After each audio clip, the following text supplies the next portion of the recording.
So to begin Unit 3, we're going to start with a little algebra review, and this video is going to be about finding the slope of a line, using the slope formula, and talking about slope-intercept form. So all these Algebra 1 skills that should be reviewed, but we're going to use these skills next class, so I want to make sure to talk about them before next class. So that way we didn't have to spend this time in a new lesson.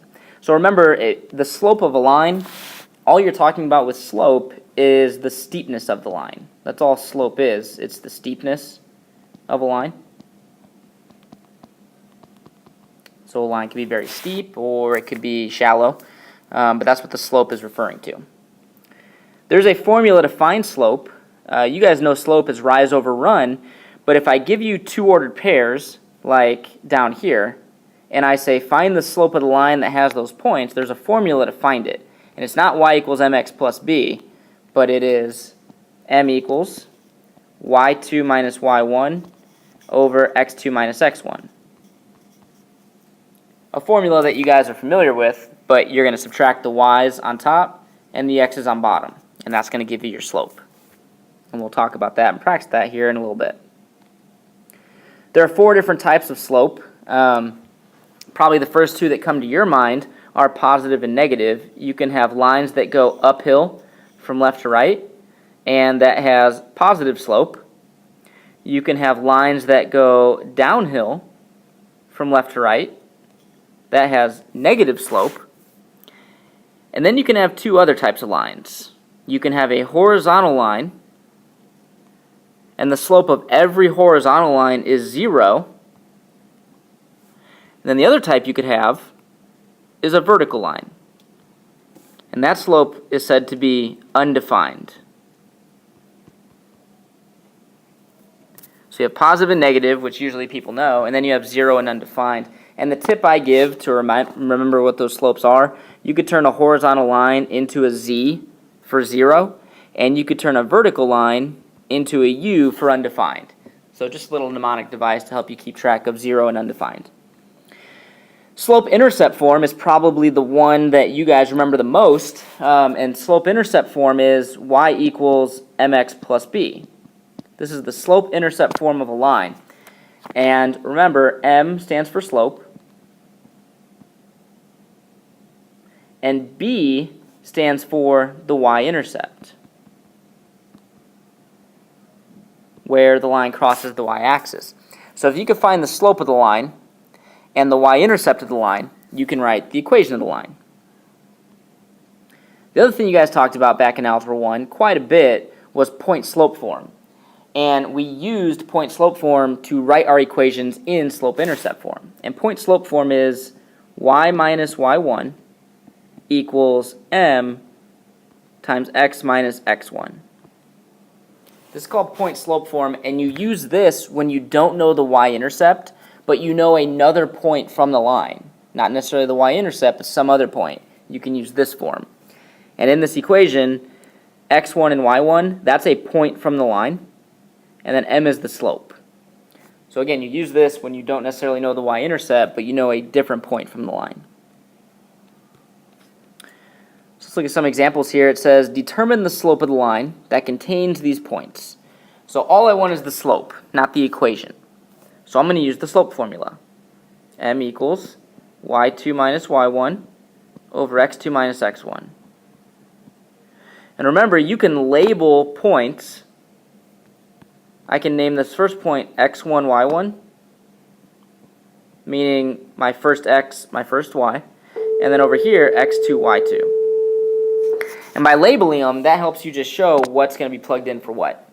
So I'm going to do 4 minus 2 on top, and on bottom I'm going to do 0 minus negative 1.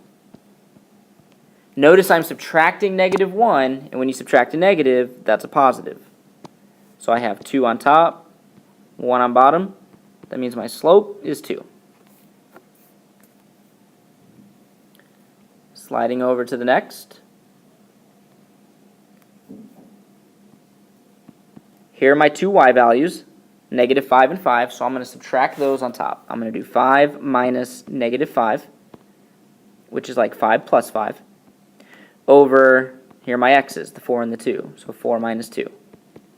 So I get 10 over 2, which is 5. It has a slope of 5. Had I said let's write the equation of that line, we would have had to use point-slope form, but all I asked for was the slope. 2 says find the slope and y-intercept, and then use those to write the equation. Okay, so I need to find two things and then write the equation of these lines.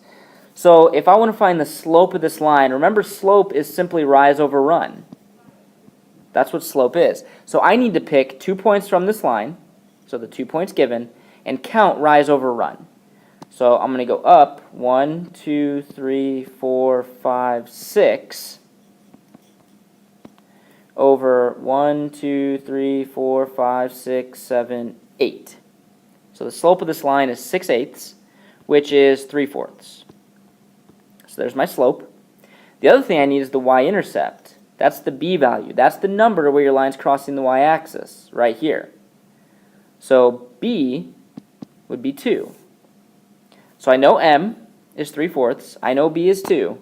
So I can write y equals 3/4 x plus 2. There's m, there's b. And there's my equation. I can do the same thing over here. Let's find the slope. So I'm going to count. Now notice this line's going downhill, so it has to have negative slope. Anytime you count down, like in this case I'm going down 2, that's negative. Count right 1, that's positive. So this slope is negative 2.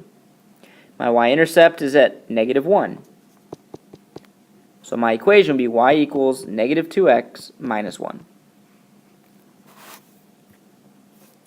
Last couple. It says rewrite the equation in slope-intercept form, then identify the slope and y-intercept. If ever a question gives you an equation and says find the slope, you need to have y by itself. That's going to be very beneficial. So let's just talk about how to convert this and get y by itself. I want to get this y by itself. So I'm going to start by moving x to the other side. I'm going to subtract x over to here. X is positive, so I'm going to subtract it. So I have negative 3y equals negative x minus 9. I'm moving the x to the other side and it becomes negative.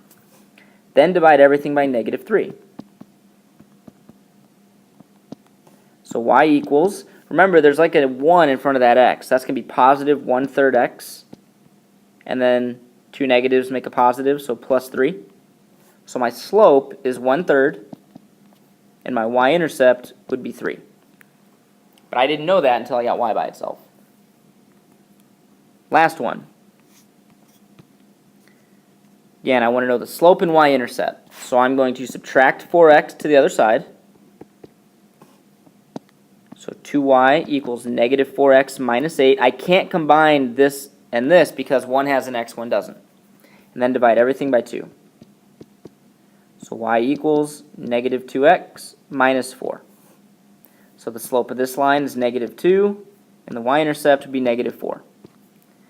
And again, in our problems next class, we're going to use this material. We're going to use this information, so hopefully we don't have to spend a lot of time on how to do these skills, but be able to use these skills to solve other types of problems.